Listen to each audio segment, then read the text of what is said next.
paz do Senhor, meus irmãos, que a gloriosa paz de nosso Senhor Jesus Cristo esteja reinando em cada mente, em cada coração, e que, pacificados por esta presença gloriosa que vivifica as nossas almas, nós possamos nesta manhã desfrutarmos o privilégio de estudarmos mais uma lição da Escola Bíblica Dominical. Convide a sua família, busque um material didático, sua revista da Escola Dominical, a Bíblia, papel, caneta, lápis. Fique em um lugar onde você possa se apoiar e escrever, porque Deus tem coisas novas a te revelar nesta manhã. Ore comigo, vamos apresentar ao Senhor este momento de dedicação, de estudo de sua palavra, e rogar que o seu Espírito Santo venha ser o nosso mestre, nos ensinando a sua palavra e a sua vontade. Pai santo e maravilhoso, nós te agradecemos pela noite de sono tranquilo e reparador, por amanhecermos com saúde e disposição para estarmos aqui na tua casa representando os teus servos que ainda não estão com a liberdade de vir ao culto, mas fazem de sua casa o lugar de tua presença, mas levantaram em seus lares um altar para adoração ao Deus Todo-Poderoso. Nesta manhã estudaremos a tua bendita e preciosa palavra e queremos pedir ao Pai que desde já tu venhas abençoar o teu servo, pastor Dimas, que será o instrumento de tua vontade para nos revelar a tua palavra nesta manhã. Haja o teu povo, dá disposição física, mental, espiritual, vai visitando todos os lares, entrando nas casas, removendo todo o impedimento, cansaço, fadiga, qualquer resquício de enfermidade. Seja esta manhã uma manhã de cura e libertação para a tua igreja. Está escrito, Senhor, que a tua palavra traz saúde ao corpo. Enquanto a tua palavra aqui ministrada vai operando o milagre da cura e da libertação aonde quer que esta palavra chegue, porque não é a palavra do homem, é a palavra de Deus que cura, transforma, liberta. Senhor Jesus, fica conosco, aceita o nosso louvor e a nossa oração nesta manhã, nós te suplicamos no nome de Jesus, amém. Enquanto você vai aí reunindo a família, vamos cantar ao Senhor o hino de número 1 de nossa harpa cristã. É um dos hinos sugeridos na lição desta manhã. Número 1. Deus prometeu com certeza chuvas de graça mandar. Ele nos dá fortaleza e ricas bênçãos sem par, chuvas de graça, chuvas pedimos, Senhor, manda-nos chuvas constantes,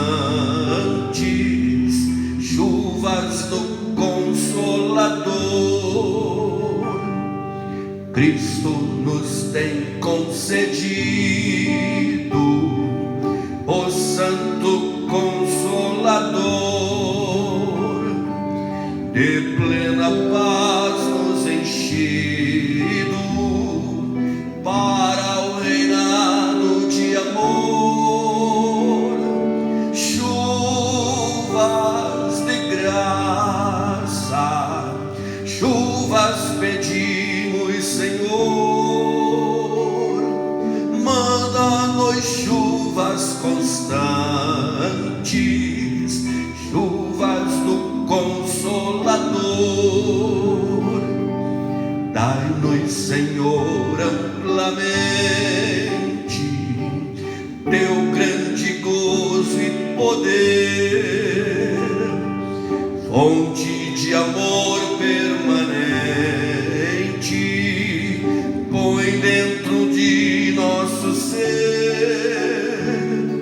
chuvas de graça, chuvas pedimos, Senhor, manda-nos chuvas constantes, do Consolador. Faze os teus servos piedosos,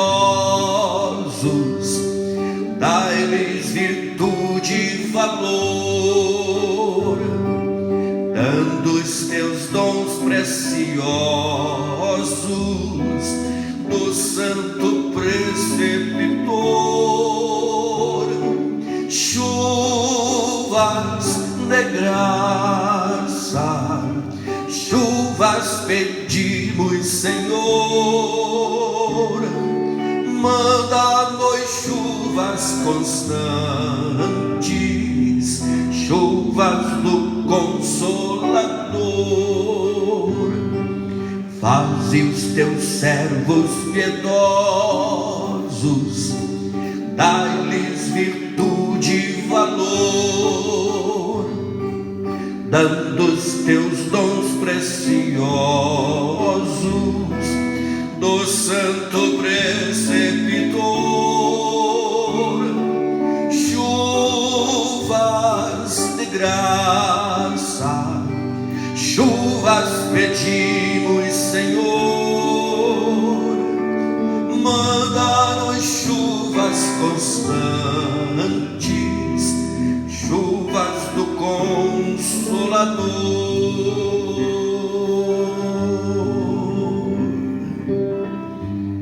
Amém. Nós estamos iniciando hoje o segundo trimestre deste ano e temos como título geral, a divisa geral para este trimestre: a Igreja eleita, remida pelo sangue de Cristo e selada com o Espírito Santo da promessa. O comentarista deste trimestre é o erudito pastor Douglas Batista, e ele nos presenteou com 13 lições da Escola Bíblica Dominical, fundamentada na Epístola de Paulo aos Efésios.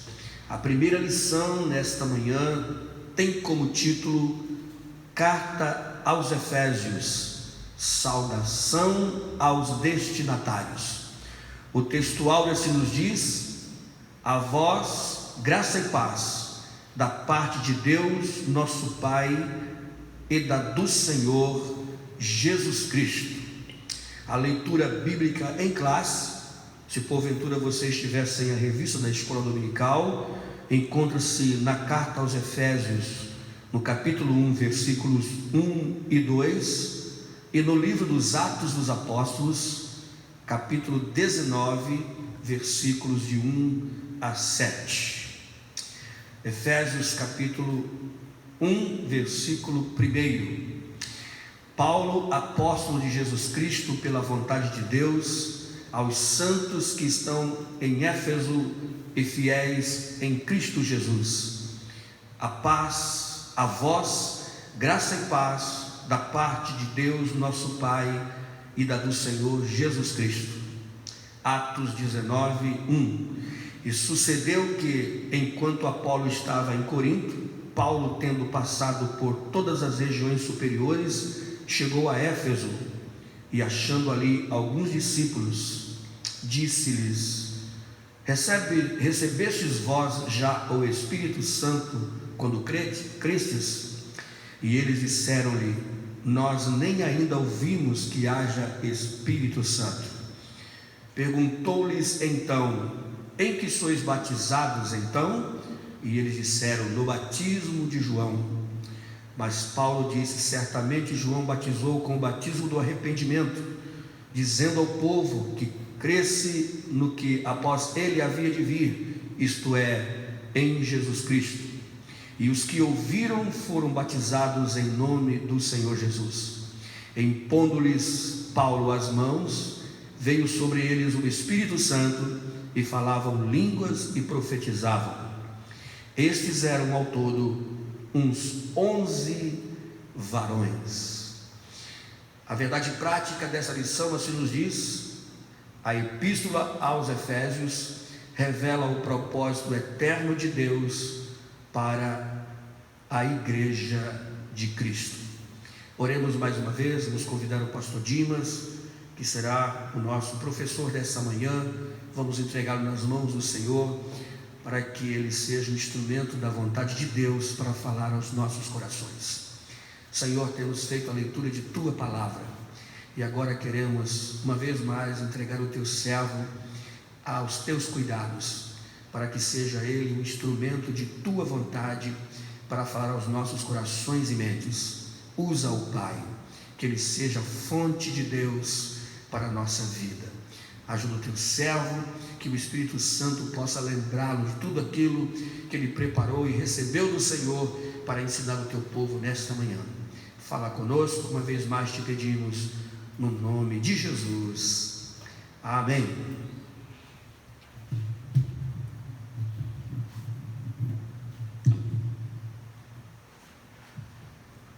Bem, cumprimentamos a todos com a paz do Senhor, todos aqueles que estão nos ouvindo por esta live. Que a graça e a paz do nosso Senhor e Salvador Jesus Cristo possa repousar sobre a sua vida e sobre a sua casa nesta manhã. Que Deus possa lhe abençoar e lhe dar graça. Amém? Estamos com uma incumbência grandiosa, com uma responsabilidade grande. Fazemos a abertura desse trimestre. Estamos na primeira lição do segundo trimestre desse ano, como já foi falado, uma lição bastante interessante, que vai falar profundamente aos nossos corações, que tem por título a Igreja Eleita, né? A lição de hoje, como já foi dita, uma lição bastante importante. Vamos fazer a abertura, e como o tema diz, vamos trazer aqui uma saudação, né? Fazer a abertura, né? Como Paulo, ou melhor, como João, preparar o caminho para aqueles que vêm após mim, que com certeza são melhores, e vai trazer uma elucidação grandiosa, né? O título da lição: Carta aos Efésios, saudação aos destinatários. Como abertura, nós vamos falar sobre a data, destino da carta, um pouco da sua autoria e assim sucessivamente, né? O objetivo geral é mostrar o propósito divino, né, na Epístola aos Efésios, ou seja, mostrar que a carta tem um propósito, e um propósito divino para a vida de todos aqueles que a receberam. Os objetivos específicos, ou os 3 propósitos apresentados na lição, são apresentar a autoria e a data da epístola, como nós falamos. O segundo, identificar para quem foi dirigida a Epístola aos Efésios. Terceiro, explicar o propósito da escrita e a mensagem contida na epístola. Uma carta bastante interessante, pequena, com 6 capítulos apenas. Dá para você agora, nesse período, lê-la, relê-la várias vezes e entender aquilo de precioso que Deus tem para nós através desta epístola. É uma epístola interessante. Ela é considerada, e está aqui na revista, como a coroa das cartas, ou das epístolas, ou das missivas de Paulo, ou a rainha das epístolas, né? Então, uma carta de suma importância, bastante interessante pelos leitores, porque nela não tem nenhuma correção ou nenhuma exortação a ser feita a princípio à igreja, mas Paulo escreve vendo a necessidade de engrandecer aos irmãos, de fortalecer os seus corações na fé e de lhe ensinar um pouco sobre teologia bíblica, o chamado de Deus sobre as suas vidas. Então, uma carta bastante interessante. Os estudiosos vão dizer que ela é uma irmã gêmea da carta aos Colossenses, por causa do seu conteúdo, que são bastante similar, parecido, e porque foram escritas praticamente na mesma época, estando Paulo no mesmo lugar, que era a prisão em Roma. A introdução nos diz o seguinte: a Epístola aos Efésios é denominada de a coroa dos escritos de Paulo e ainda de a rainha das epístolas. Nela, o propósito eterno de Deus para a igreja está revelado por meio de Cristo Jesus. Nesta lição, estudaremos os aspectos introdutórios e as principais abordagens doutrinárias da epístola. Durante esse estudo, o conteúdo da epístola deve nos levar à adoração a Deus e o aperfeiçoamento da nossa vida cristã. esse estudo, durante esse estudo, o conteúdo da epístola deve nos levar. Isso não quer dizer que esse estudo seja simplesmente a lição de hoje, mas todo o conteúdo da lição durante o trimestre vai nos levar a exaltar, a engrandecer e a glorificar ao nome do Senhor, a entender melhor o nosso papel como crentes, como servos de Deus em Cristo Jesus. É uma lição bastante interessante, que a gente podemos dividi-la em vários temas, mas eu divido em 2 temas principais. Primeiro tema, nos mostra como crentes que temos um dono, somos propriedade peculiar de Jesus Cristo, temos uma identidade e que nos mostra os nossos direitos, né? Do capítulo 1 ao capítulo 3, tem ali expressos os nossos direitos, né? O que temos direito, como por exemplo, a vida eterna, como por exemplo, somos corpo de Cristo, Ele sendo a nossa cabeça, como por exemplo, nós somos a igreja de Cristo, formada no século, e daí por diante. Então mostra os nossos direitos, como sermos batizados no Espírito Santo, como recebermos dons, ser cheio do Espírito, e assim sucessivamente, do versículos 4 ao capítulo de número 6, do capítulo 4 ao capítulo de número 6, mostra os nossos deveres e compromisso como servos do Senhor. Ou seja, a carta em suma vai nos mostrar que nós temos direito, mas temos deveres. Nós temos direitos, nós temos obrigações diante de Deus como servos do Senhor. Apresenta os direitos primeiro, os deveres depois. Mas deixa eu aqui lhe dizer uma coisa: os direitos só virão a partir do momento que nós cumprimos com os nossos deveres. Então, é uma carta bastante interessante e que vai nos levar a termos consciência daquilo que temos direito, mas também a termos consciência dos nossos deveres e cumpri-los na íntegra para assim sermos abençoados por Deus.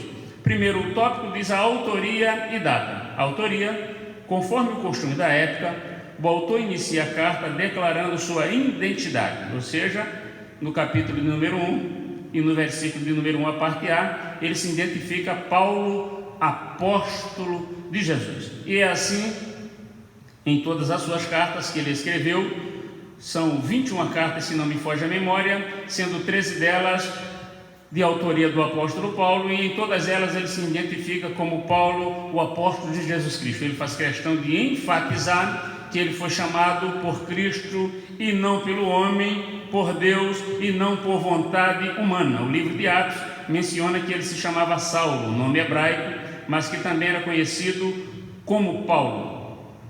Em hebraico, Saulo significa solicitado, provavelmente uma homenagem a Saul. Está lá no Atos dos Apóstolos, capítulo 13, versículo 9, você vai ver alguma coisa a respeito, falando sobre isso, da origem de Saul, a sua tribo e assim sucessivamente. O primeiro rei de Israel, que pertencia à mesma tribo do apóstolo. Já Paulo significa pequeno, era o seu nome romano. Então, a autoria é dada a Paulo no decorrer do ano e da sua escrita. Houve algumas controvérsias, porque na carta em si não tem algumas particularidades de Paulo, mas os estudiosos entendem que Paulo não colocou ali tudo que lhe era devido, porque tinha alguém que iria entregar a carta, Tíquico, e que por sua vez iria falar pessoalmente tudo aquilo que Paulo não escreveu na carta, mas que tudo indica e fala como ele se identifica, que a autoria é sua própria e que é identificada também no capítulo 1, no versículo 3, no capítulo 4 e no capítulo de número 6, ele se identificando como o escritor da carta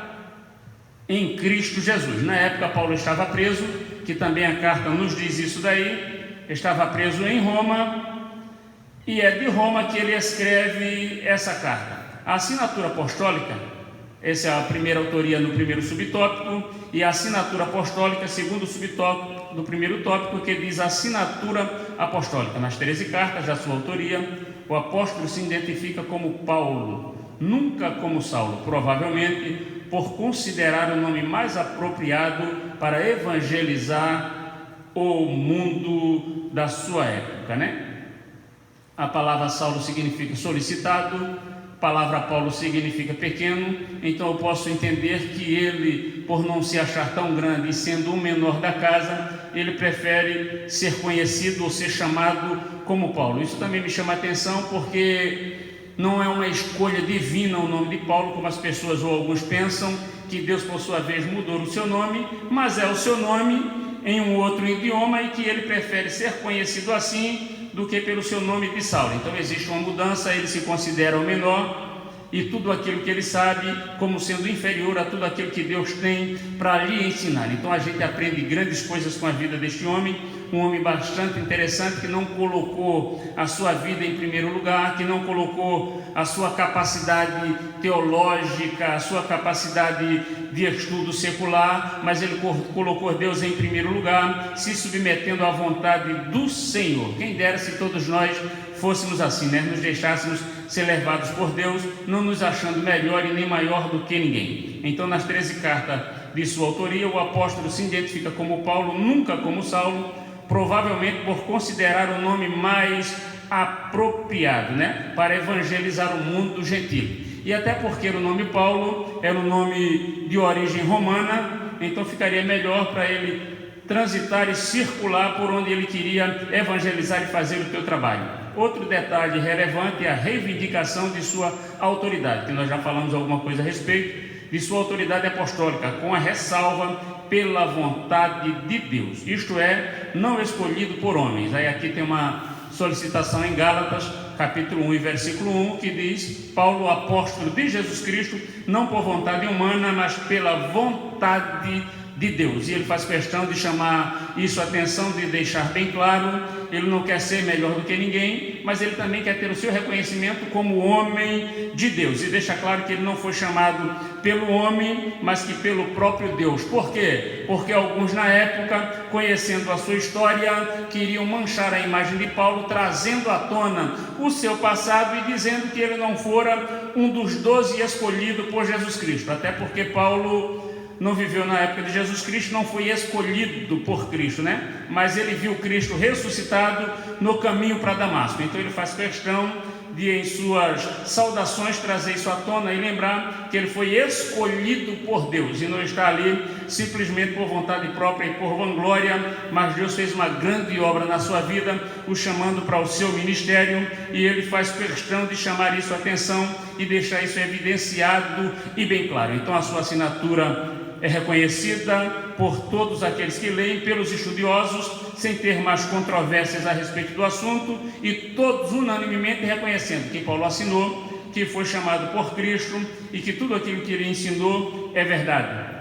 Terceiro subtópico, uma epístola da prisão. Eu achei interessante a parada porque a carta é escrita à igreja aos Efésios, e a cidade de Éfeso, Efésios são os moradores de Éfeso. A cidade de Éfeso é uma cidade grande, segundo os historiadores, ela vai variar entre 300 mil e 500 mil habitantes. Eu achei isso interessante para uma cidade daquela época, porque a carta aqui está aproximadamente no século 60, no ano 60 a 62 depois de Cristo. E já nessa época uma cidade com uma população de 500 mil habitantes era uma coisa grandiosa. Então a gente podemos entender que a cidade não era uma cidade pequena, ela era considerada como a capital da Ásia Menor. É ali que Paulo estabelece o seu polo missionário, é ali a sua base missionária que ele funda. Então é uma cidade bastante importante, mas uma cidade grande, com pessoas de várias nacionalidades, com muitos estrangeiros, pois era uma cidade turística, porque nessa cidade estava o grande templo à deusa Artemis, também conhecida como a deusa Diana, e alguns a chamam por Afrodite, né? Conhecida aí na história dos deuses gregos. Então, um templo grandioso, onde esse templo reunia milhares de pessoas para serem ali visitar o templo e comprar ali os seus nichos, né? Que nós vamos ver isso ali mais na frente, que eram fundidos ou feitos de prata e vendidos. Então isso era a principal fonte de renda daquele lugar. Mas Éfeso também era uma cidade portuária bastante importante. Então Éfeso era uma cidade grande, politicamente falando, religiosamente falando, e economicamente falando, né? E Paulo, a gente podemos entender porque ele bota ali a sua base missionária, porque ele chega naquele grande centro, porque se entende que chegando no grande centro e se pregando, ela vai chegar aos poucos às cidades das zonas rurais e assim sucessivamente, o alcance vai ser maior. Então ele começa da fonte para ir se jorrando para as cidades pequenas. Então é uma cidade grande, mas onde a paganismo impera, onde a idolatria é grande, e então ele tem uma dificuldade enorme. Se a gente ler à primeira vista e a primeiro modo e não buscarmos entender, a gente vai entender que ele teve uma vida fácil, que tudo ali foi bom. Não, meus irmãos, ele teve bastante trabalho para fundar a igreja em Éfeso, ele teve bastante controvérsias, ele teve que lutar contra o paganismo e contra a história daquela cidade naquela época. Não era uma cidade fácil de se viver, em especial sendo crente, tendo uma vida diferente. Se você for ler em Atos dos Apóstolos, no capítulo 19, você vai ver que em algumas cartas e em alguns momentos nós somos chamados de o caminho. Era uma denominação dada aos cristãos daquela época, antes de serem chamados e conhecidos como cristãos. Então se chamava de o caminho, uma denominação ou nome dado aos cristãos. Por quê? Porque tinha um caminho diferente daqueles que viviam naquela cidade e naquela época. Então Éfeso era uma cidade grande, bonita, atraente, turística, mas com bastante problemas a ser enfrentado, né? Então uma epístola bastante interessante. Paulo escreve provavelmente em sua segunda viagem missionária, quando ele está preso, ou melhor, na sua terceira, quando ele está preso em Roma. Então nós entendemos que ele está preso, mas a sua boca, o seu lábio, o seu coração estão libertos. Ele mesmo preso não para de trabalhar e não deixa de incentivar os irmãos a estarem buscando e a glorificando ao Senhor. Ele preso mostra o nosso potencial, a nossa qualidade e aquilo que nós temos de bom diante de Deus. Ele mesmo preso incentiva os irmãos. Isso me faz lembrar muito o momento que nós estamos vivendo, momento de quarentena, onde as pessoas têm que estar em casa, mas não é porque nós estamos em casa que nós podemos perder a nossa fé ou desanimar em meio ao caminho. Mesmo em casa nós temos como louvar, adorar e engrandecer, porque o corpo pode estar impossibilitado de vir à igreja, mas a sua boca está livre para adorar, o seu espírito está livre para engrandecer. Você pode da sua casa glorificar e adorar ao nome do Senhor, porque não importa a situação nem o momento em que estamos vivendo, o modo que estamos, o importante é adorar, engrandecer e glorificar o nome do Senhor. Paulo estava preso, mas isso não o impediu de glorificar o nome do Senhor. Isso não o impediu de ajudar os seus irmãos. Isso não o impediu de escrever dizendo: permaneça firme, Deus está no controle, Ele é o cabeça da igreja, Ele morreu para te salvar, para transformar a tua vida, para amadurar a tua história, para mudar o teu viver. Não se corrompa com o meio em que está vivendo, mas se mantenha firme. Eu acho isso interessante e bom para nós destacarmos aqui nesta manhã. Se mantenha firme. Deus tem uma chamada na sua vida, Ele tem um trabalho para realizar em você. Depois que tudo isso passar, nós iremos voltar e Deus irá trabalhar em nossa vida. Então podemos estar em casa, sim, mas preso, não. Nosso coração está liberto e livre para adorar ao Senhor. A epístola foi escrita no período em que Paulo se encontrava preso em Roma. Ele se identifica como prisioneiro de Jesus Cristo. Tem 3 identificações no capítulo 3, versículo 1, 4, 1, e no capítulo 6 e o versículo 20 do livro de Éfeso. Ele se identifica como prisioneiro de Cristo, preso do Senhor e o embaixador em cadeia. Preso de Cristo, preso do Senhor e embaixador em cadeia. É assim que ele se identifica, mostrando que no momento ele estava preso, detido, mas que espiritualmente livre e agradecendo a Deus por tudo e escrevendo aos irmãos para que não desvanecesse em sua fé, para que não perdessem a sua esperança e que continuasse firme. Paulo também escreve, e eu entendo isso aqui, que ele quer dizer: olha, não tenha sua esperança em mim, porque alguns podiam agora pensar: Paulo está preso, acabou-se a religião, o que iremos fazer? Para onde iremos ir? O que fazer? Ele diz: olha, continua firme, porque a nossa esperança ainda está livre. A nossa esperança é Cristo Jesus, o Salvador da humanidade. Quem sabe nesse momento, muitos assim como eu, está triste por estar impossibilitado de estar na igreja, de vir adorar, de vir louvar, porque isso daí se torna cultural e uma coisa normal em todos nós. A gente está em casa, sente falta da igreja, sente saudade de vir, mas Paulo está dizendo: olha, não perca a fé porque não pode ir na igreja, porque você é a igreja. Não perca a fé porque você não pode louvar junto com os irmãos, porque você pode louvar em tua casa e Deus vai receber. Então ele diz: não desanime porque eu estou preso eu, mas Cristo livre e operando em tua vida. Então não é uma epístola da prisão onde Paulo está preso, mas ele está glorificando a Deus e incentivando os irmãos a continuarem na mesma fé, na mesma prática e não perdendo o propósito de adorar a Deus. A data da carta, que é o quarto subtópico, como eu já falei alguma coisa, ela é datada de aproximadamente do ano 60 a 62 depois de Cristo. De acordo com Atos, após realizar 3 viagens missionárias e implantar igreja na região do Mediterrâneo, Paulo esteve em prisão domiciliar por cerca de 2 anos.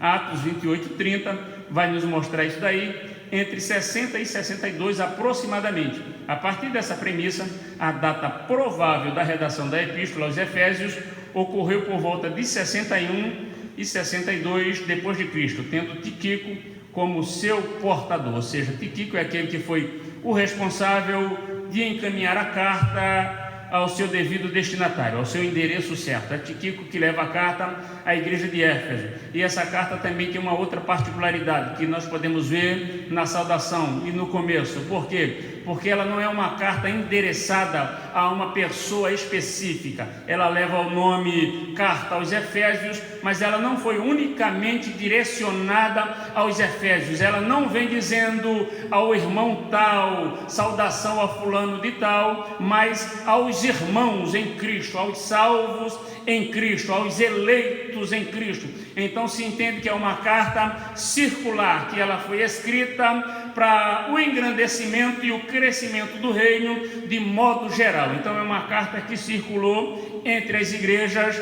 da Ásia Menor, assim se entende, e algumas por ali, assim como Colossenses também. Então não é uma carta que tem um endereço específico ou uma pessoa em particular, mas é uma carta que é dirigida à igreja, para que todos tenham posse, para que todos entendam e saibam o que Paulo queria estar falando e ensinando aos irmãos, aquilo que ele tinha que passar para todos nós. Então é uma carta circular, escrita para edificação da igreja e para o consolo dos irmãos de modo geral.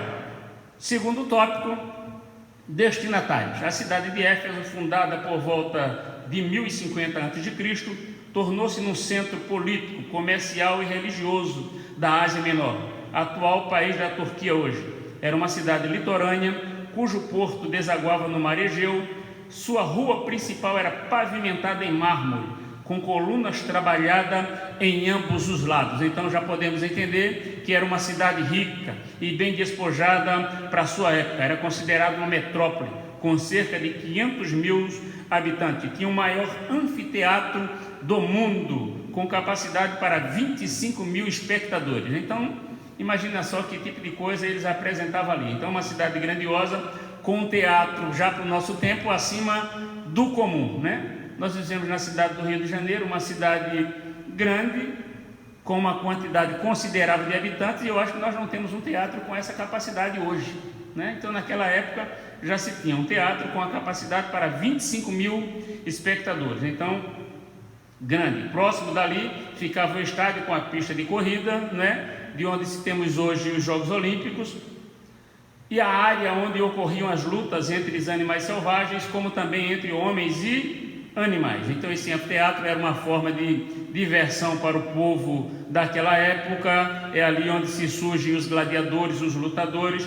pessoas que são colocadas na arena para lutar com as feras ou entre si e para divertir o público de um modo geral. É aqui onde se tem o templo que eu já falei da deusa Diana, onde se tinha o paganismo aflorado. É nessa cidade onde se tem prostitutas cultuais, as chamadas sacerdotisas, porque eles acreditavam que Artemis, ou a deusa Diana, era a deusa da fertilidade, e que eles, a cultuando e a louvando, eles eram prósperos, as suas terras eram férteis, e daí por diante a sua imagem, segundo a história, algumas fotos antigas, era uma deusa onde seu tórax tinha vários seios, denominando assim a sua fertilidade, ou a mãe de todos. Então o paganismo aflorava, e é aí onde a igreja está situada. Mas isso me chama a atenção, porque essa carta aqui não traz nenhuma correção, mas exaltação ao povo. Paulo escreve para os engrandecer e para os estimular e para os ensinar mais, mas não os ensina para os corrigir, nem para os exortar. Isso me chama a atenção, porque a igreja, no lugar onde ela estava vivendo, era para ter vários defeitos e muitos problemas, era para ter vários erros a ser corrigido, mas não se tem, nos mostrando mais uma vez que o lugar onde estamos não interfere na nossa santidade. Quando nós queremos viver santo para Deus, então o lugar não interfere em você, mas é você que interfere o lugar onde você está. Então a igreja está em Éfeso, uma cidade pagã, com cultos pagãos, onde a prostituição era cultual e era adorada, onde era comum e normal, mas a igreja de Cristo estava ali e fazendo a diferença. A carta, ou melhor, o livro de Atos dos Apóstolos, no capítulo 28, vai dizer que toda a cidade, ou toda a Ásia Menor, no tempo de Paulo, ela foi conhecedora do Evangelho através deles. Então ela está sendo engrandecida e glorificada, porque mesmo vivendo em uma cidade pagã, ela se manteve intacta. Aí eu me pergunto, qual a nossa desculpa? Por que nós não podemos ser igual? O que nos diferencia dele? Qual o problema que tem em nós? É porque vivemos em uma cidade onde aflora a prostituição? Onde o paganismo está aí, onde a idolatria generalizada, ou porque existe facilidade. Eles estavam ali, uma cidade portuária, uma cidade rica, com muitos visitantes, com muitos turistas, com o paganismo imperando, mas eles permanecem fiel, intacto, engrandecendo, adorando e glorificando ao Senhor. E por isso Paulo os escreve, os admoestando, os engrandecendo e os ensinando cada vez mais para eles continuarem de pé, firme e forte, glorificando ao nome do Senhor. Isso me faz entender que depende de nós. É só nós querermos e vamos permanecermos firmes, intactos em tudo aquilo que Deus tem preparado para nós. Com cerca de 500 mil habitantes, com a capacidade do seu anfiteatro para 25 mil espectadores, próximo dali ficava o estádio, como já lemos, e o seu segundo subtópico é a religiosidade em Éfeso. A cidade abrigava o templo de Artemis, ou Diana, a deusa da fertilidade, construído em mármore. A economia da cidade dependia dos milhares de turistas que a visitavam. Sua maior fonte de renda era o comércio de nichos de prata vendidos no templo, razão pela qual seus moradores ficaram alarmados com a pregação de Paulo contra a idolatria. Está Atos dos Apóstolos 19, 27 ao 29. Você vai ver que eles fazem uma reunião entre si. Quem faz a reunião? Os artesãos da época, e chama a atenção e diz: nós temos que fazer alguma coisa, porque se nós não fizermos nada, a nossa fonte de renda, o nosso lucro vai acabar, porque muitos estão se voltando para o caminho, ou para o cristianismo, ou se tornando cristão. Se continuar desse jeito, a nossa fonte de renda acaba, o nosso lucro vai cessar. Aí eles aumentam ainda mais e eles dizem: a Diana, a deusa dos Efésios, possa ser que perca a sua adoração, as pessoas deixem de adorar e ela caia nos descréditos, e as pessoas não venham mais para visitar o templo, e eles percam também o comércio de turismo naquele lugar. Então eles têm uma preocupação não com a religião em si, mas com a sua fonte de renda. E sem querer ser crítico aqui, mas será que isso nos lembra alguma coisa das religiões, hein? No momento atual?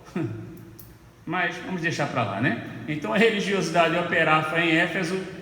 Eles pensavam mais no lucro do que na fé e na religião em si. Eles não pensaram que as pessoas iriam perder a sua igreja, que não tinham como adorar, mas eles pensaram que ia perder a sua fonte de renda e o seu lucro. Então eles se reúnem para tentar acabar com a igreja, mas aquilo que Deus fundamentou não tem quem acabe. Então deixa eu profetizar para você nesta manhã, abrindo aqui um aspas: não se preocupe com a situação, com o momento em que estamos vivendo. Deus está no controle. A Bíblia nos diz em Mateus que as portas do inferno não prevalecem contra a igreja de Deus. Então aquieta o teu coração. Podem estar tramando para nos destruir, o inferno pode ter se levantado contra a igreja, mas aquilo que Deus levantou, fundamentou, não tem inimigo que destrua. Então Deus está sempre levantando homens e mulheres para dizer: aquieta o teu coração, fica em paz, porque Deus está no controle da situação.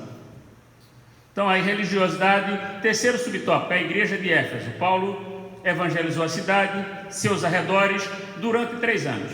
Quando chegou a Éfeso, o apóstolo encontrou ali 12 discípulos, os quais batizou nas águas e conduziu a receber o batismo no Espírito Santo. Em seguida, evangelizou os judeus na sinagoga. Aqui também nós temos um outro problema, me faz lembrar, porque a igreja era mista entre senhores e servos, ricos e pobres, judeus e gentios.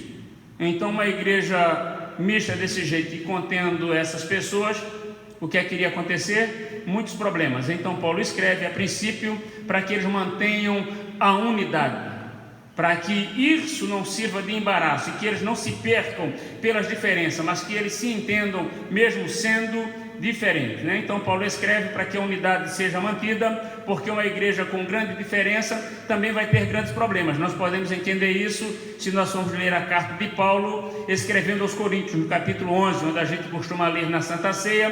Quando ele escreve no versículo 17, ele diz que o que tenho para dizer não vos louvo, porque eu tenho sabido que quando vos ajuntais não é para melhor, mas sim para pior. Por que para pior? Porque a condição de alguns era favorável e a de outros não. Então quando eles se reuniam, tinha partidarismo. As pessoas que tinham mais se juntavam com quem tinha mais, e quem não tinha nada ficava à mercê. Então eles dizem: olha, uns se embriagam a ponto que outros passam fome, ou tinham necessidade, porque havia partidarismo, facção. A igreja de Éfeso, pelo contrário. Então Paulo os incentiva para que eles continuem na fé, para que eles continuem adorando, sendo irmão, independente da posição financeira, independente do status, independente de ser servo ou senhor, porque dentro da igreja de Deus não tem pequeno nem grande, mas todos somos iguais. Então Paulo os escreve para que eles permaneçam firmes, né? E que continuem adorando ao Senhor. Em seguida evangelizou os judeus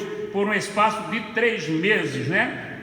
E como alguns judeus resistiram ao evangelho, voltou-se para os gentios. Por que os judeus resistem ao evangelho? Porque eles tinham uma criação, estavam presos na lei, e Paulo vem trazendo uma coisa nova e diferente para eles, ao seu tempo, naquela época. Então a princípio eles não entendem e tem uma resistência em aceitar. Paulo não perde tempo. Eu aqui entendo uma coisa interessante, meu pastor, que quando as pessoas não querem aprender, então a gente não insiste em ensinar. O que é que ele faz? Ele vai ensinar a quem quer aprender, e ele se volta para os gentios, e os gentios, por sua vez, de bom grado aceitam, recebem o evangelho e se tornam crentes em Cristo Jesus. Então alguns judeus resistiram, Paulo se volta para os gentios e prega o evangelho. Isso quer dizer que a palavra, o reino de Deus, o seu reino tem que ser pregado, anunciado, falado, independente de quem queira ouvir e quem não queira. Se alguém não quer, outros querem, mas a palavra de Deus tem que ser pregada e anunciada. Em Éfeso, Deus usou Paulo poderosamente, e a igreja crescia, pois até os lenços e aventais do apóstolo foram usados para curar os enfermos, né? Então até os lenços e os aventais, aquilo que Paulo usava no seu dia a dia, eram usados e levados aonde ele não podia ir, colocados sobre os enfermos, e eles eram curados, os demônios eram expulsos, e o nome do Senhor era glorificado. Aqui eu entendo aquilo que está naquela comitiva de Jesus para os discípulos, e onde ele disse que os demônios seriam submetidos a nós, onde ele diz que milagres seguiriam aqueles que creem. Eu entendo nesse texto que o milagre segue. Então se o milagre segue, alguém tem que estar andando, tem que estar à sua frente, tem que estar fazendo. Então o que é que Paulo está fazendo? Pregando o evangelho, anunciando a palavra de Deus, fazendo com que o reino seja crescido. Então Deus faz com que os milagres o acompanhem, que os sinais o sigam. Então milagres acompanham todos aqueles que se dispõem a fazer a obra de Deus. Se nós fôssemos falar com os missionários e ver as grandes milagres ou as grandes realizações que Deus fez através deles, com certeza são inúmeras. Por quê? Porque eles estão no campo, eles estão fazendo, eles estão na linha de frente, eles estão na batalha, guerreando, e os milagres seguem. Isso quer dizer que milagre não fica parado. Então, se nós estamos parados, milagre não acontece, mas se nós estamos fazendo alguma coisa, os milagres seguirão. Então Deus é fiel para cumprir com a sua palavra. Em Éfeso, Deus usou Paulo poderosamente. A igreja crescia em número, em quantidade, e os sinais eram visíveis, os milagres aconteciam, e Deus era com seu povo. Eu acredito que isso não é diferente dos dias de hoje. Se nós nos propusermos a fazer, se nós abrirmos mão do nosso conforto, começarmos a evangelizar, independente da situação, da forma que estamos vivendo, com certeza Deus irá fazer alguma coisa em prol do seu povo. Agora, enquanto ficarmos em casa, no conforto do nosso lar, só reclamando, murmurando, dizendo que era para ser feito isso, ser feito aquilo, e não fazemos nada, não vamos ver milagres acontecer. Então milagres acontecem quando a gente coloca a mão no arado e faz alguma coisa para acontecer. Me faz lembrar agora de Gideão, vivendo em um momento totalmente diferente, complicado, onde as pessoas também estavam detidas em sua casa, pois tinham medo de plantar, porque o que plantava era saqueado, levado pelos inimigos. Eles estão lá, mas se eles fossem permanecer em casa sem fazer nada, eles iriam perecer de fome. O que é que Gideão faz? Ele tem uma ideia.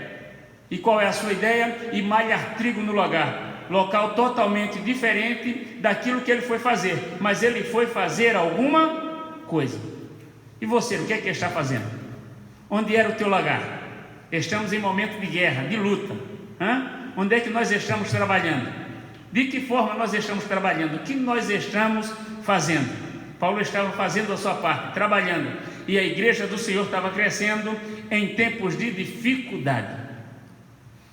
Então, em tempos de dificuldade é onde se aparecem as maiores saídas e onde se cresce exponencialmente. Então, que Deus possa nos abençoar e que nós possamos encontrar em meio a este caos uma saída para isso tudo. E a saída é oração, ensinamento da palavra. Você está em casa, mas não está impedido de adorar a Deus.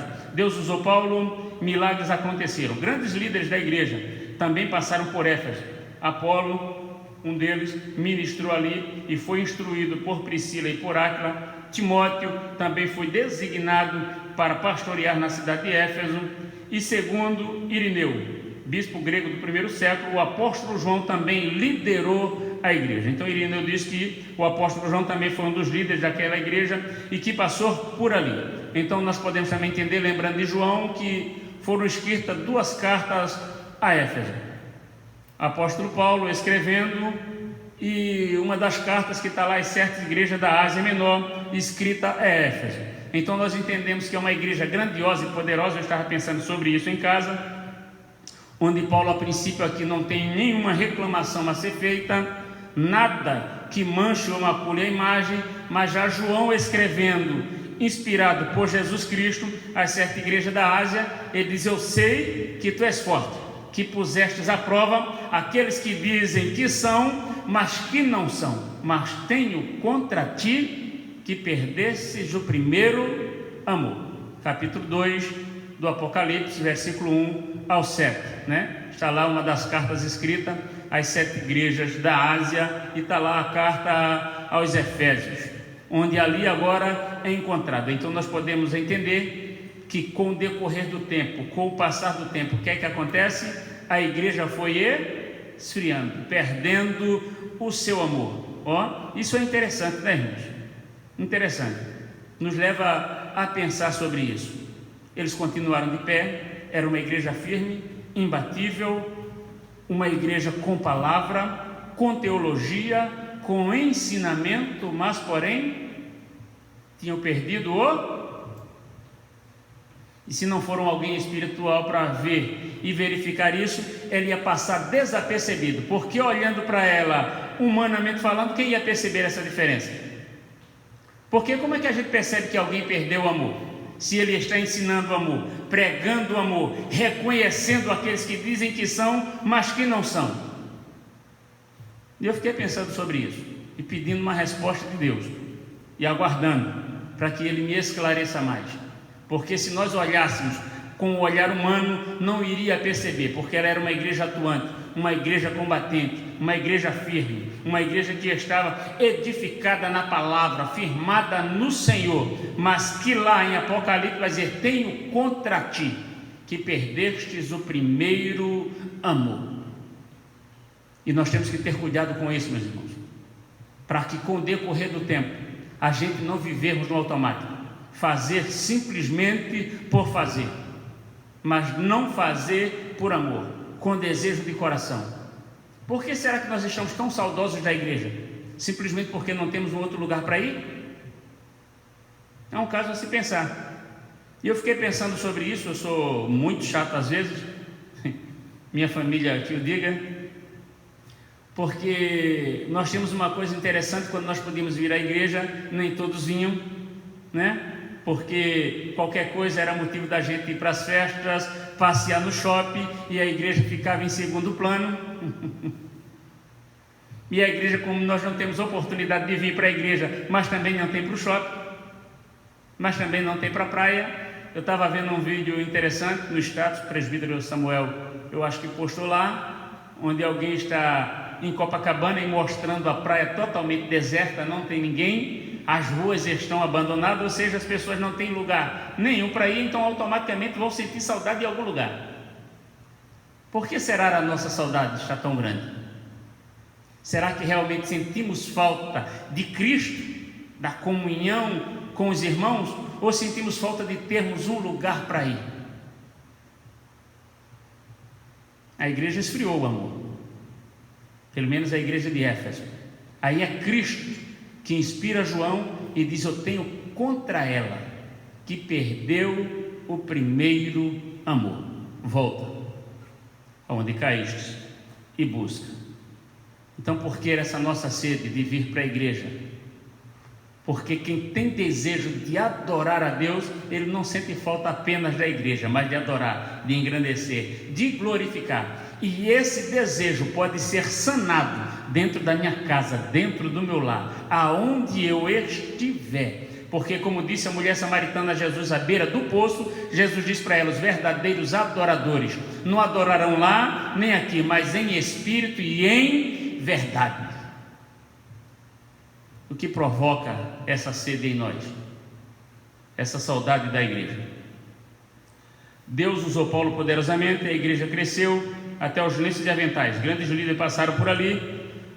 O tópico, o subtópico número 4 diz a saudação epistolar. Então nós já entendemos o destinatário, que foi a cidade de Éfeso, uma cidade grandiosa, que economicamente falando era uma potência, religiosamente falando era grande, tinha um grande templo daquela época com mais de 130 metros de comprimento, 60 e poucos de largura, segundo os estudiosos, com mármores com 19 metros de altura as suas colunas. Então era uma coisa grandiosa, esplendorosa para a sua época. Foi destruída algumas vezes e reconstruída novamente. Alexandre foi um daqueles que mandou construir depois que tinha destruído, mas foi impedido, e assim sucessivamente. Então uma igreja que estava em destaque, economicamente falando, religiosamente falando e financeiramente falando. A religiosidade em Éfeso era suntuosa, grande, mas de forma desproporcional ou de forma enganosa, porque eles cultuavam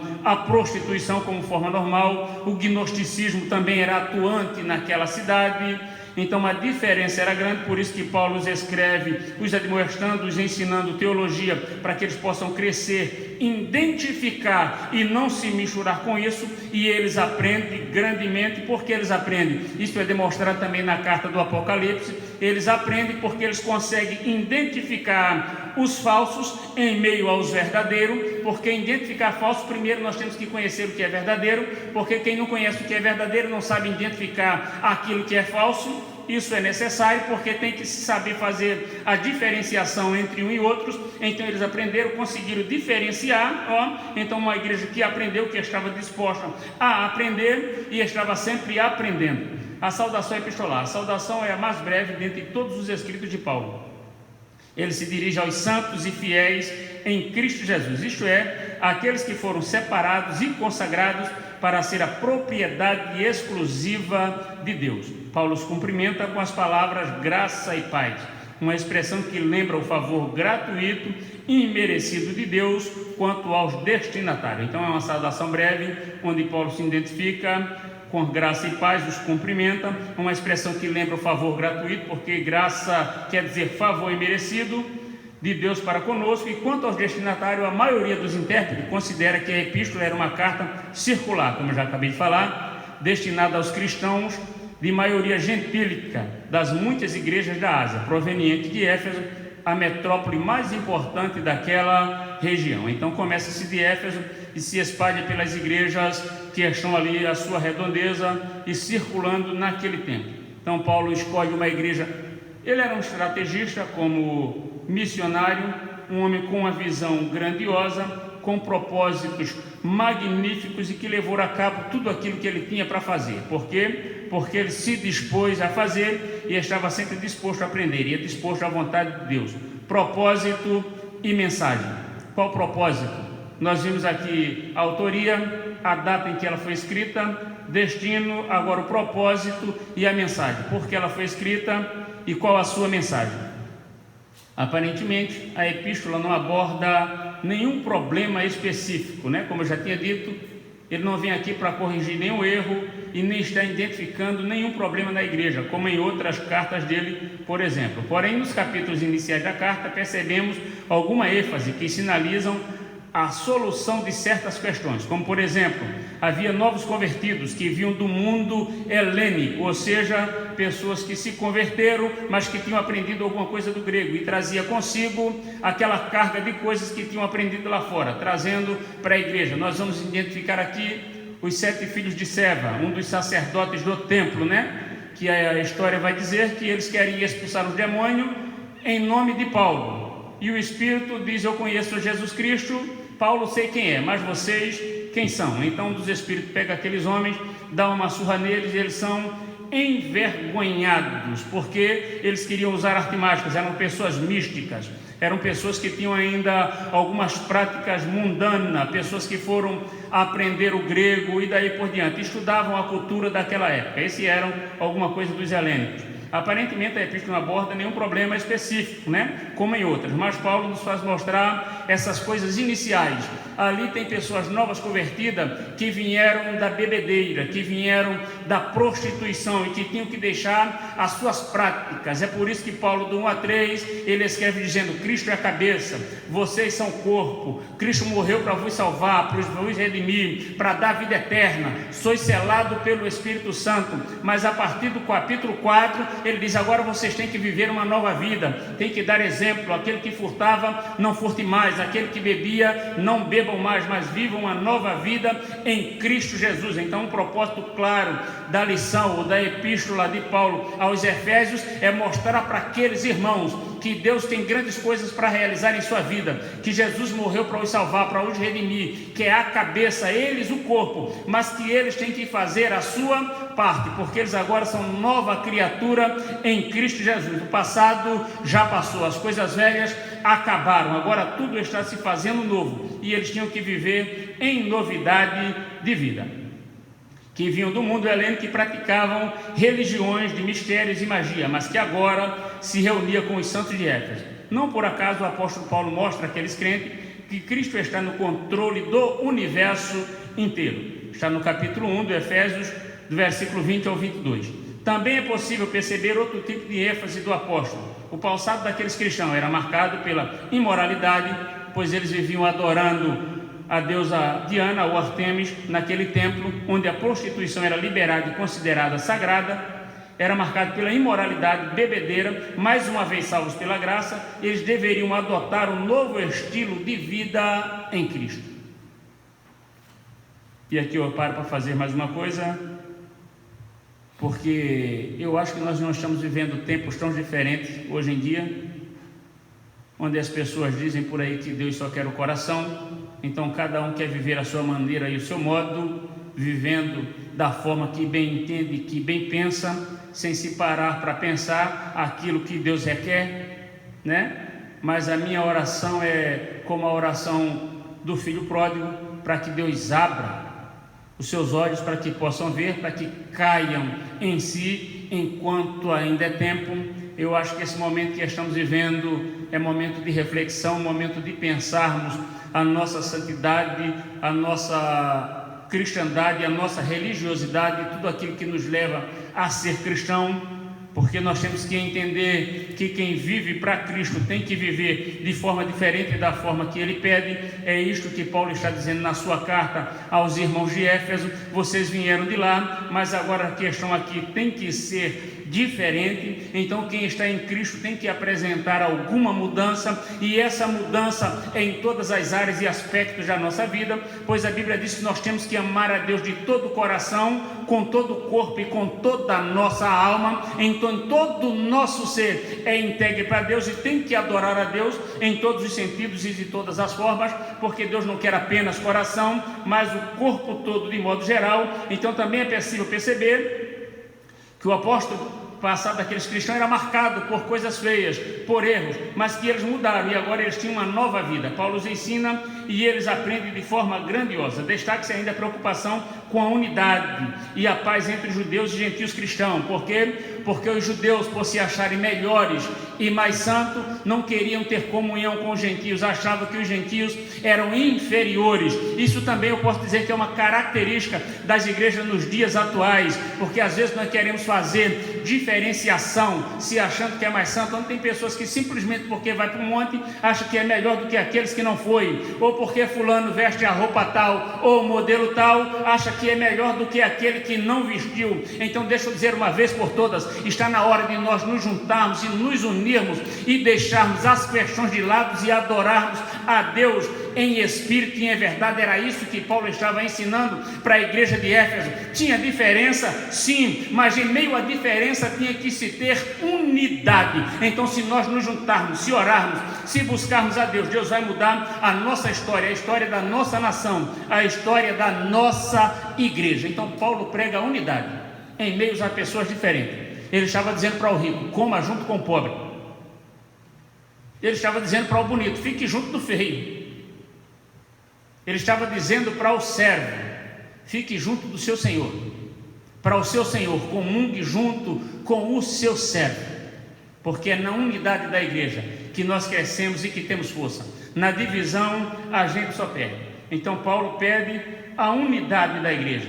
Ele ensina que a unidade é a principal fonte de crescimento. Aí aqui também nós temos que fazer uma divisão: unidade sim, associação com o mundo não. Unidade sim, associação com o mundo é diferente. Amém, irmãos? Então unidade com aqueles que têm a mesma fé, que pensam o mesmo que nós, que estão em nosso meio, que percebem aquilo que nós estamos percebendo, que entendem aquilo que nós entendemos. Então Paulo prega a unidade e a paz entre judeus e gentios cristãos. Eles pedem que eles tenham unidade, que tenham paz, que se harmonize entre si, para que a igreja cresça, para que ganhe, enfatizados pelo plano universal da redenção para ambos. Porque o que Paulo diz? Porque a salvação não é para judeus, não é para gentios, não é para gregos, não é para bárbaros, ou não é para pessoa específica nenhuma, mas a salvação é para todos aqueles que aceitam a Cristo, que reconhecem o seu plano de salvação e o aceitam como Salvador da sua vida. Então, independente da posição, independente do status, da conta bancária, da sua posição social, Cristo veio para todos. E é isso que o apóstolo Paulo está ensinando à sua igreja. Sobre essas premissas, então podemos considerar que uma das intenções do autor aos Efésios era de atender às múltiplas necessidades da igreja, numa perspectiva pastoral. Por isso a carta é apontada por estudiosos como tratado teológico sobre a igreja e o corpo de Cristo. Então ele mostra Cristo como a igreja, ou mostra Cristo como cabeça, e a igreja como sendo o corpo de Cristo, universal. E como eu já disse umas outras vezes, o corpo tem vários membros, cada membro a sua função, e nenhum trabalha independente do outro, e todos têm o seu valor, porque o dedo não é mais importante do que a cabeça, mas ele também não tem menos valor, porque se faltar, a gente vamos ter aí uma deformidade, uma dificuldade e uma deficiência. Então todos têm igual valor. O apóstolo Paulo também dá exemplo da igreja como edifício. Estava pensando sobre isso, lendo alguma coisa em casa. E edifício é uma coisa interessante, né, irmãos? Importante, porque o edifício ele é feito, ele é formado de vários materiais, e materiais com mais valor e com menos valor. Se a gente fosse ver o valor da areia em relação à pedra, a areia, segundo a Bíblia, é aquilo que se move, que não tem segurança, e a pedra é firme. Mas, no entanto, quando elas estão no prédio, todas elas têm o mesmo valor e ninguém se destaca mais do que ninguém, porque se não fosse areia, as pedras não se juntavam. Se não fosse o cimento, não se daria liga. Então todos podem ter o seu valor quando separados, diferenciado, mas quando junto forma o valor do prédio. Porque 1 metro de areia pode custar R$100, mas depois de um prédio pronto ele pode valer milhões. Então você que se acha inferior, que diz que não sabe nada, tem o mesmo valor daquele que aos seus olhos tem uma capacidade grandiosa, porque somos edifício. Então Deus não nos chama pelo tipo de material que somos, mas nos classifica como prédio. Como prédio. Então a areia, a pedra, o cimento, todos juntos formam o grande edifício. E uma coisa interessante que me chama a atenção, irmãos, porque aquele que se acha mais forte e o mais grande é que é o menos visto, e aquele que é o mais fraco é o que é mais visível no prédio. Porque quem é que a gente vê no prédio? O acabamento, a pintura, sim ou não?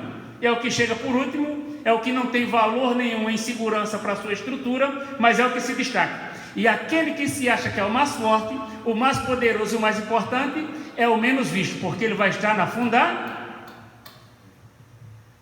Então a pedra que acha que é forte, onde é que ela fica? Em lugar que ninguém vê. Então você que acha que é forte tem que carregar aqueles que são fracos. Não é interessante? Paulo diz que nós somos edifícios. Então a unidade dos fracos com os fortes forma o prédio em Cristo. A união dos membros forma o corpo, porque não existe corpo sem membro, e não existe um edifício sem esses materiais que acabei de falar. Agora todos eles são unidos pela água, todos. Porque para se fazer o concreto tem que se colocar água. Não existe.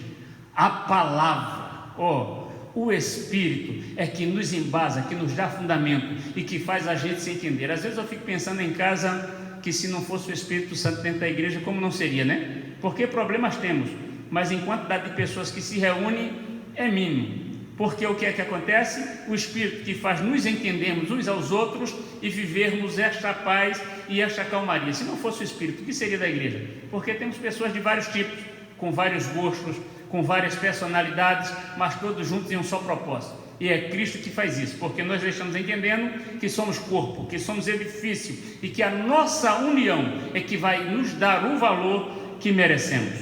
Que Deus possa nos abençoar. Então a carta era apontada por estudiosos como tratado teológico sobre a igreja, o corpo de Cristo. E quem é o corpo de Cristo? Somos nós, porque Ele é a cabeça. Segundo o subtópico, a mensagem. A mensagem de Efésios gira em torno de duas temáticas: Jesus Cristo a cabeça, a igreja o corpo. Então Cristo como a cabeça, Ele determina, Ele escolhe, Ele toma as decisões, Ele diz o que fazer, aponta para onde ir, e assim sucessivamente. A igreja como corpo obedece. A igreja como corpo obedece, porque o corpo que não obedece à cabeça está em disfunção, tem algum problema, alguma coisa tem de errado, porque o corpo tem que obedecer à cabeça, e não a cabeça obedecer o corpo, mas o corpo obedece à cabeça. Aí eu fico pensando em alguns crentes quando ele diz que Cristo tem que o aceitar do jeito que ele é, porque foi Deus quem o fez. Aí quem é que dá ordem, a cabeça ou o corpo? Eu que tenho que aceitar a cabeça ou a cabeça que tem que me aceitar? Então Cristo é a cabeça e nós somos o corpo. Então se Ele é a cabeça, a determinação é dele, os critérios é dele, quem diz é Ele. Assim podemos classificar os desdobramentos desses assuntos nos seguintes eixos temáticos: a consumação do plano eterno de Deus na pessoa de Jesus Cristo, sua morte na cruz, a atuação do Espírito Santo como penhor da experiência de salvação, porque é Ele que nos convence e é Ele que testifica que somos salvos, a reconciliação dos povos por intermédio da cruz de Cristo. Então, na cruz, Cristo reuniu ou chamou a si todos aqueles que o querem aceitar, a revelação do mistério e da vontade de Deus por obra do Espírito Santo. Então o Espírito é quem revela, como também convence, e um novo estilo de vida baseado na unidade, na comunhão com o Espírito, na frutificação, na adoração e na intercessão. Então nós somos chamados à consumação do plano. Temos que entender, é um dos temas temáticos da lição que nós estamos entendendo. Não vamos nos aprofundar tanto, porque cada um desses temas que eu citei aqui vai ser tema das lições subsequentes que virão. Então esteja atento, participe das escolas bíblicas dominicais online enquanto estivermos neste tempo, e ao vivo depois que voltarmos novamente à igreja, que com certeza será breve. Então todos esses temas que aqui foram citados, você vai ter o privilégio de estudar um a um. A consumação do plano eterno de Deus na pessoa de Jesus Cristo. Nós vamos estudar sobre a atuação do Espírito Santo como penhor da igreja e como experiência da salvação. Por que penhor? Porque ele é a nossa garantia, é o selo para a salvação. Quem não tem o Espírito como penhor e como selo está distante da salvação. E o que é isso? É batismo como Espírito Santo? Não. Ter o Espírito como selo e como garantia de salvação é diferente de batismo no Espírito Santo. Você tem que participar da escola bíblica dominical para entender isso, porque às vezes as pessoas fazem confusão entre ser batizado e entre ser cheio do Espírito, entre ser batizado e ser selado, né? Porque ser selado é marca de qualidade, que todo mundo aqui conhece o Inmetro, ou selo de qualidade que atesta as nossas mercadorias, por exemplo, aqui no Brasil. Então, geladeira, fogão, que você vai comprar, geralmente tem o teste do Inmetro, que é o selo de qualidade. E você, tem o selo do Espírito, que aqui atesta a nossa qualidade como crente? E um detalhe, se o Inmetro tem algumas averiguações a fazer no produto para primeiro dar o seu selo, imagine o Espírito para nos dar o selo para nós. Você acha que ele dá o seu selo para nós de qualquer jeito? Simplesmente porque a gente vem na igreja ou abre a boca dizendo que é crente, mas não tem qualidade de crente? Porque ele vai averiguar os critérios exigidos por Deus para que ele possa nos selar. E aí? Então, Paulo vai lá dizer, então nós temos que ser selados pelo Espírito, porque o Espírito é quem testifica com o nosso Espírito que somos salvos. Você tem essa certeza? Se tem, amém, que Deus possa lhe abençoar cada dia mais. Então, a atuação do Espírito Santo como penhor, a reconciliação dos povos por intermédio da cruz, ou seja, as pessoas são reconciliadas, trazidas de volta à comunhão em Cristo, que foi perdido lá no começo por Adão e Eva no jardim do Éden. Então essa reconciliação é traga a nós através de Cristo na cruz do Calvário. Então nós vamos estudar também sobre isso em algumas lições mais na frente. A revelação do mistério da vontade de Deus por obra do Espírito Santo. Você sabe qual a vontade de Deus para a sua vida? Qual a revelação? O que Ele nos chamou, o que Ele tem para nos revelar, a fazer em nós, por nós e através de nós. Tudo isso nós vamos estudar. E o tema 5, um novo estilo de vida, baseado na unidade. Então temos um novo estilo de vida, uma nova forma de vida, um novo modelo, um novo padrão, e esse padrão quem dá é Deus. Então um novo estilo de vida baseado na unidade, na comunhão com o Espírito e na frutificação, na adoração e no final na intercessão, que é o que nós estamos fazendo nesse período, creio eu, né? Gostaria de lembrar, falando aqui intercessão, que hoje foi decretado aí pelo nosso presidente como um dia de jejum em prol da nossa nação, por consequência de tudo isso que está acontecendo. Mas eu gostaria de lembrar você que é membro da Assembleia de Deus de Copacabana, que independente do presidente ter pedido, hoje seria a nossa Santa Ceia e a nossa consagração, né? Então hoje, como nós fazemos todos os primeiros domingos, automaticamente nós tínhamos que estar jejuando, ou no mínimo nos consagrando, independente do presidente ter pedido. Então hoje, para os crentes da Assembleia de Deus de Copacabana, já era um dia normal e comum de se fazer a consagração. Você fez a sua consagração em casa? Está fazendo? Então hoje é esse dia. Está aí entre a intercessão, interceder, clamar, rogar uns pelos outros, que também nós iremos estudar em umas lições mais para frente. E fala sobre os novos relacionamentos. Então a carta de Paulo já no final, a carta de Paulo aos Efésios, já no final também vai falar sobre relacionamento. Ele ensina sobre o esposo e a esposa. Ele diz que a esposa deve honrar ao seu marido e diz que o esposo deve amar a sua esposa assim como Cristo amou a igreja e deu a sua vida por ela. Ele diz que o pai deve honrar o filho e o filho obedecer o pai. Então ele fala sobre estilo de vida, de como se viver. Então ele não ensina simplesmente que vamos ser salvos, mas ele ensina como viver em comunidade e em harmonia uns com os outros nos relacionamentos conjugais, a luta contra o diabo, porque ela é constante e existe. Portanto, a epístola contém uma combinação de doutrina, fé e prática da vida cristã, ou seja, de tudo quanto Deus fez e do que se espera que a igreja faça. Então, do 1 ao 3, capítulos de Éfeso, Jesus fez por nós. Do 4 ao 6, é nós que temos que fazer, é a nossa parte, porque amar a esposa é dever de quem? Nosso. Então não precisa a espiritualidade. Honrar os filhos e os filhos obedecer os pais é a nossa parte. Viver em harmonia e em comunhão uns com os outros é a nossa parte.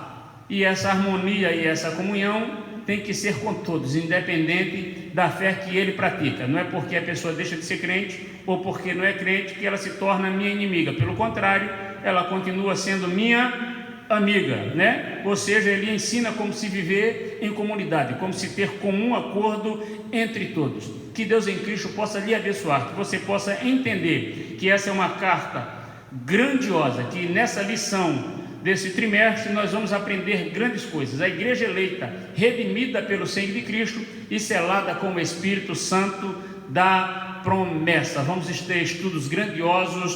Prepare o seu coração, a sua adoração a Deus. Você que ainda não adquiriu a sua revista, compre, adquira, estude juntamente conosco, entenda, porque é através da lição que você vai ver o que está escrito e vai nos acompanhar tudo aquilo que nós estamos lendo, que nós estamos falando, né? Faça parte, faça a sua parte, obedeça a Deus, porque Deus tem grandes vitórias para te dar. Eu quero aqui ler a nossa conclusão, fazer o meu encerramento e passando para o nosso pastor em nome de Jesus. A conclusão nos diz o seguinte: a epístola revela um elaborado resumo da salvação. A epístola revela um elaborado resumo da salvação e suas implicações para a vida cristã. Ou seja, a salvação tem implicação, nos traz responsabilidade. Não é simplesmente porque aceitamos a Cristo e dizemos que somos salvos, que estamos salvos. Tem algumas implicações, algumas coisas a serem feitas, realizadas, porque Deus tem critério. Seu conteúdo recorda o favor imerecido que recebemos gratuitamente da parte de Deus. Suas exortações nos impelem a viver em santidade e alicerçados em Cristo, a cabeça da igreja, e batalhar contra as forças das trevas. Então é o nosso dever estudarmos, aprendermos e batalharmos contra as forças das trevas. Como iremos batalhar? Porque também no capítulo 6 estará nas armas de Efésios, da carta que estamos lendo, a carta que vai ser estudada em questão, estará as armaduras de Deus. Ele diz: tomai as armaduras de Deus e ficai firmes, resistir. Então está lá também as armaduras. Para que armadura? Para nos protegermos dos ataques e para que possamos atacar e vencer. Você está com as suas armaduras? Se não, se prepare, que Deus tem armaduras para te dar. Que Deus em Cristo nos abençoe. Nosso pastor assumindo em nome de Jesus.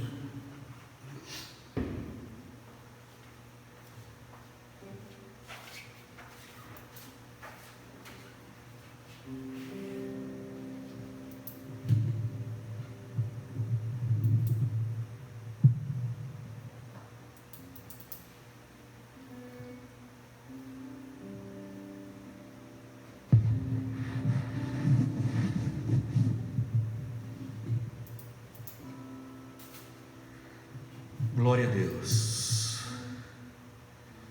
As palavras do Senhor são palavras de vigor, me ensinam, me guiam, me trazem à luz. As palavras de Jesus anelo eu ouvir a voz do meu bom Salvador. Seus ditos banquete são banquetes de amor, qual maná celestial vigor me dão também, me trazem sempre instrução do Mestre de Belém. As palavras do Senhor são palavras de vigor, me ensinam, me guiam, me trazem a luz. As palavras de Jesus.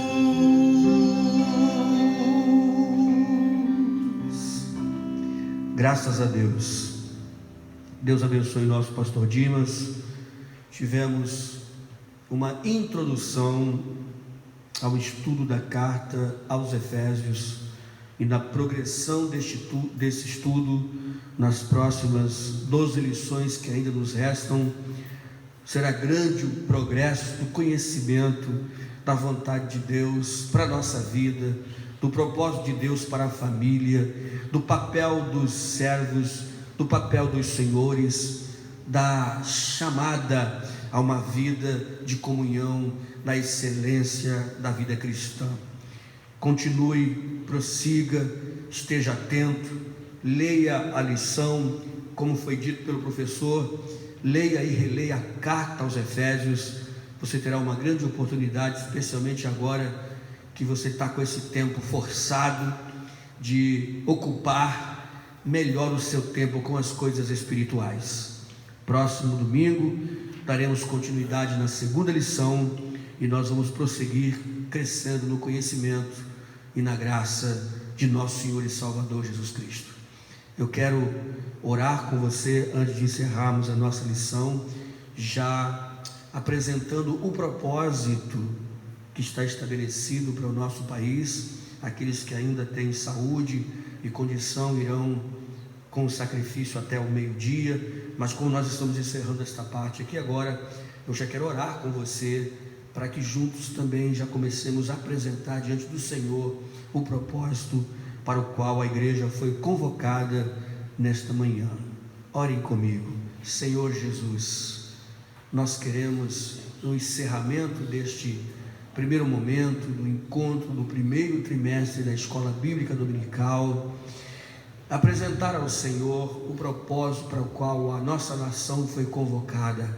Senhor Jesus, o mundo está em perigo, o Brasil está em perigo, há muitas decisões importantes a serem tomadas dentro da previsão dos estudiosos, do especialista. Nós teremos os próximos 15 dias como 15 dias de grande decisão para a saúde desta nação. Aquilo que já ocorreu nas nações como China, no continente europeu, e agora a maneira como os Estados Unidos está sendo assolado, a América Latina começa a entrar neste ponto de crise crescente, e as expectativas para o nosso país nos próximos dias são de que as coisas vão ficar bastante difíceis, mas a igreja do Senhor está unida no propósito desta manhã, para que essas previsões não venham realmente se tornarem fatos, realidades. Nós estamos clamando, o teu povo está procurando a tua graça, a tua presença em jejum e oração, na expectativa de que humilhados alcance do Senhor a misericórdia e o poder para que este mal seja desviado do nosso país. Estende a tua mão poderosa sobre o Brasil. Senhor, tem misericórdia da nossa nação.